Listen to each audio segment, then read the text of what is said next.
Ah, salut Steph. Ça va? Ouais, et toi? Ouais, très bien, ça fait plaisir. Bah moi aussi. Ça fait un moment. Bon, on est parti pour une interview, pour un travail sur les jeux. En tout cas, on va parler des jeux. Bonjour, Salut Stéphane. tu vas bien? Ouais, toi? Peut-être que tu peux te présenter un petit peu, nous raconter qui tu es et ce qu'on fait ici et où on est. Je m'appelle Philippe Lépinard, donc je suis maître de conférence à l'université Paris-Est-Créteil. Donc j'ai fait une première partie de carrière dans l'armée en tant que pilote d'hélicoptère. Je suis passé pilote-instructeur et dans le cadre de ces fonctions d'instructeur, j'ai été amené à m'intéresser aux simulations de vol. Des simulations plutôt type jeu et justement le fait de découvrir ces jeux dans l'armée, je me suis dit bah tiens ce serait vraiment intéressant de réfléchir sur leurs usages, sur une pratique au-delà de l'armée. Alors ça tombe bien, puisque j'avais passé un doctorat, et il était temps que je quitte l'armée. Et donc j'ai passé le concours pour être maître de conférence à l'université, donc je l'ai réussi en 2015.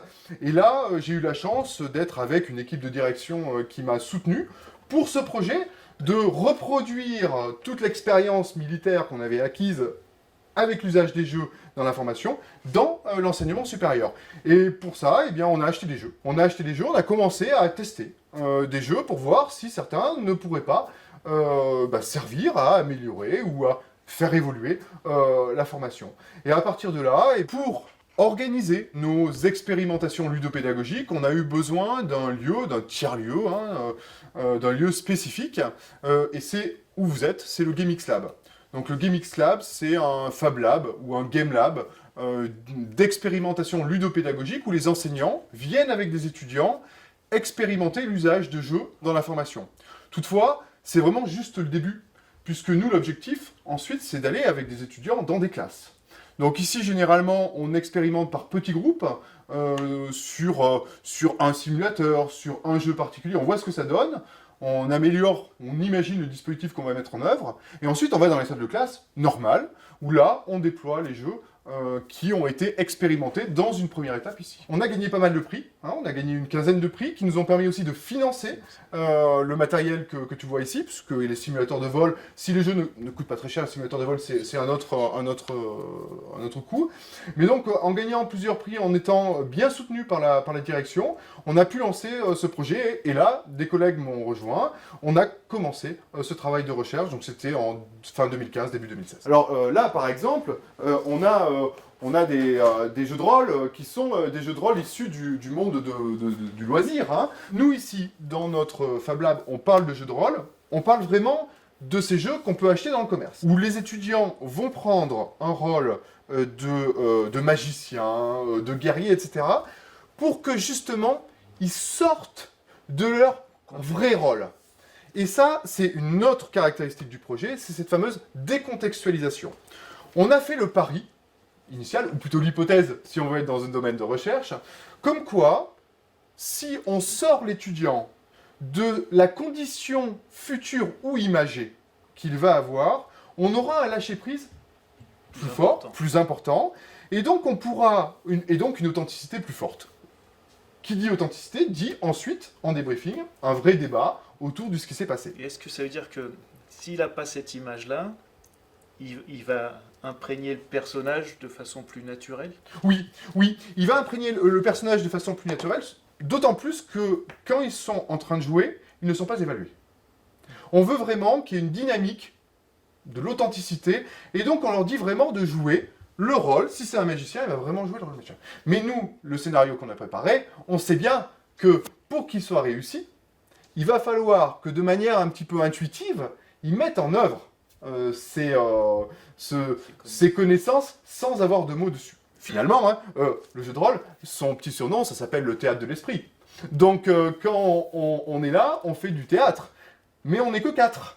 Là aussi, quand tu es en cours d'anglais, comme tu es 4, t'as pas peur de parler. Et donc ils vont y aller. L'enseignante d'anglais passe de groupe en groupe, et elle note les points de grammaire ou de vocabulaire qui posent problème, mais elle ne n'interrompt pas. N'interrompt jamais. Pareil en management, je n'interromps jamais la séance qui a lieu. On laisse jouer. Et c'est après en débriefing où là on va aborder les points problématiques qu'on aimerait faire évoluer. Et ce qui est intéressant, c'est que c'est anonyme.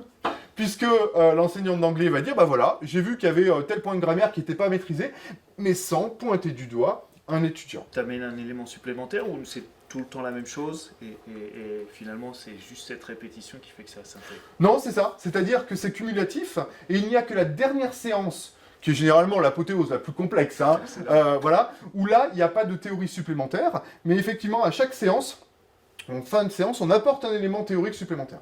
Donc, si on revient sur le cours de management, eh bien, sur les 8 séances, il y a de la théorie managériale. Et ce qui est intéressant aussi, c'est qu'on arrive à la fin avec aucune réduction des attendus pédagogiques. Hein. Les 26 pages de théorie qui étaient faites habituellement, ils passent de cette manière-là. Voilà. Donc, c'est cumulatif. C'est pour ça qu'ils peuvent passer plusieurs fois manager, etc. Une fois au début où il n'y a pas beaucoup de théorie, et une fois sur les dernières séances où là, il y a quand même quasiment l'ensemble de la théorie à connaître. Donc ils peuvent passer 2 fois, pareil pour collaborateurs, pareil pour observateurs. On travaille sur l'acquisition théorique.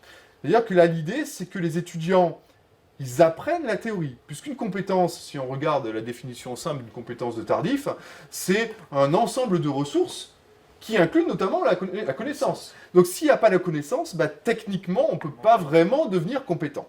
Hein. Alors cette connaissance, elle peut être une connaissance théorique universitaire, mais elle peut être aussi une connaissance théorique d'emploi, d'expert, hein, au travail, bien entendu. Hein, elle n'est pas forcément livresque. Et donc cette théorie, c'est ce qu'on vise, puisque en licence 2, en deuxième année de licence, dans une formation de management, ben, on n'en fait pas des managers. Hein. Ils vont apprendre au bout de 4 ans, 5 ans, ils vont devenir des managers.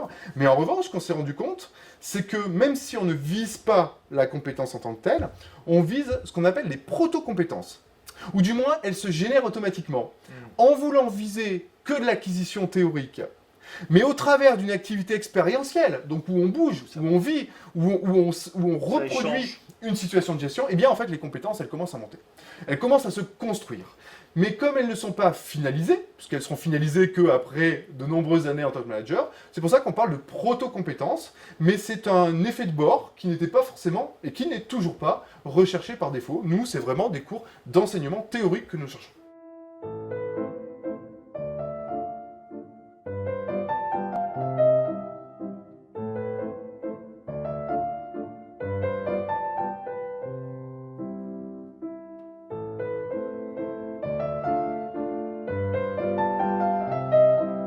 Là, tu as tous les résultats. C'est que des auto-évaluations. D'accord? Donc là, À la sortie. c'est anonyme et auto-évaluation. Est-ce que vous êtes engagé? Est-ce que vous avez trouvé pertinent? Est-ce que vous avez aimé? Est-ce que vous avez appris des choses? Est-ce que vous êtes monté en compétences? Est-ce que vous trouvez que c'est utile? Est-ce que vous avez gagné confiance en vous? Est-ce que vous êtes motivé? Voilà. Et ça, donc, ensuite, là, ce sont les résultats notés. Et là, tu vois, pour le management opérationnel, donc notre diagnostic, il y a en début du cours, Ça, c'est ce qu'ils ils ont 5. s'attribuent. Okay. Non, là, ils répondent vraiment. Là, c'est vraiment, ils répondent à un questionnaire. Tu leur fais passer l'examen au début. Okay. Bon, ils ont 5 et 5. En gros, c'est le hasard. Hein, voilà. Et à la sortie, tu vois, 15,1. Ça, c'est la moyenne de la classe. Hein. C'est 15 de moyenne de la classe, c'est excellent. Voilà. Là, pour le cours de gestion de projet de système d'information, c'est encore supérieur. Tu vois, 4 et 4. Et là, ils ont 16,1 de moyenne et 17 de médiane. Tu vois ça? Et là, pas une seule slide, pas une seule. Que du jeu. Que du jeu et de l'explication, voilà. L'auto-évaluation, le ressenti des étudiants, plus la preuve de l'acquisition de connaissances, et pas montée en compétences, acquisition de connaissances, là, tu prouves que la méthode fonctionne. Et la méthode, elle est expliquée, elle est schématisée.